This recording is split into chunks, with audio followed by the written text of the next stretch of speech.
আমার গরু হলো দৌড় বাচ্ছিল ওইদিকে, ওর বাড়ির পাইতে ঘরে আমি ওই পাই পাইতে পড়িয়া গেছি, ওই সে কথা মালটা আমার দিয়ে দাও। তা ও আমার পা মা দড়ি ধরছিল নেওয়ার জন্য, আমি দিইনি, এই পুলিশের হাতে দেওয়ার জন্য। তারপর গ্রামের লোকজন সবাই সব চলে যেত। বসির ভাই ছিল। বসির ভাই আপনি কিছু জানেন ভাইয়া? দেখছি যে ওর হাতে গাঁজা, বাড়ির ভিতরে কথাবার্তা। কার হাতে গাঁজা? শরীফুলের হাতে। হ্যাঁ, তারপরে বলেন তো। ওর কাছে গাঁজা কেটে নিয়েছো, কিন্তু শরীফুলের পা হাতটা জড়ি ধরছিল গাঁজার প্যাকেটটা নেওয়ার জন্য। আর যে নেওয়ার জন্য পা হাতটা জড়িয়েছিল, এনার নাম কি? আনিস, এর নাম হচ্ছে আনিস। উনি কি মূলত উনি গাঁজার ব্যবসায়ী, মূলত গাঁজার ব্যবসায়ী। অনেকবার তো জেলে গেল, তা আমরা দেখলাম। উনি কি দীর্ঘদিন ধরে ব্যবসা নিয়োজিত ছিলেন? গাঁজা বেচে খায় ও।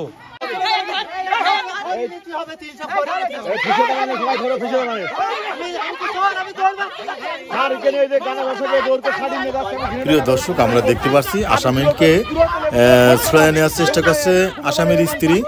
তিনি বিভিন্ন বিকৃত ভাষায় কথা বলছে, আর লেবুতলার জনগণ ছাড়বে না, তারা ধরে রেখেছে গাঁজা ব্যবসায়ী আনিসুর রহমানকে, তারা ধরে রেখেছে, ছাড়বে না, বেঁধে রেখেছে।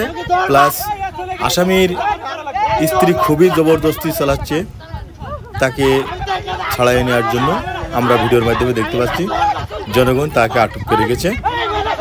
দর্শক, পুরো ভিডিওটি দেখবেন, মতামত প্রকাশ করবেন।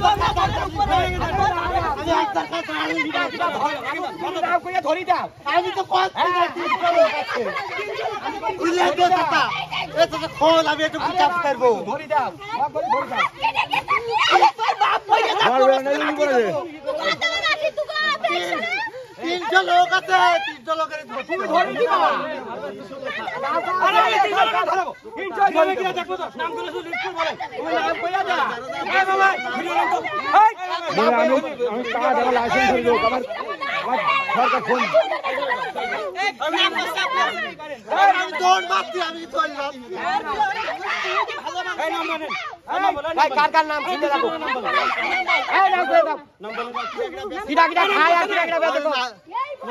অত ছেলেবেলার নাম কে বই বাজারের ওই মাছটা শুরু করো।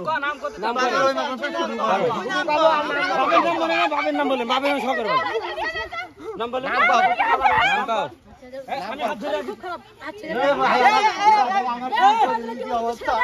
আমি তো দাঁড়িয়ে রয়েছে,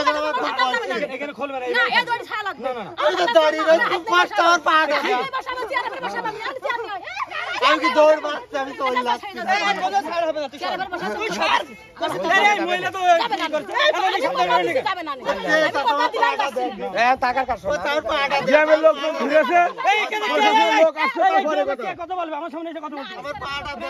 দর্শক, আমরা দেখতে পাচ্ছি যে আসামিকে জোরকে ছাড়ানোর চেষ্টা করছে তার স্ত্রী জোরকে ছাড়াই নেওয়ার চেষ্টা করছে। আর এলাকে জনগণ লেবুতলার জনগণ এরা এক প্রকার ভাবে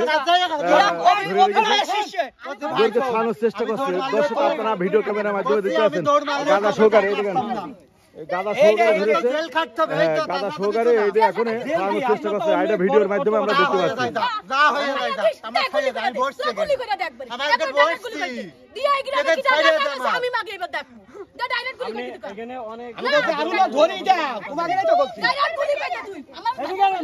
দর্শকের ভিতরে আছে মাল, এই যে মাল দেখাও।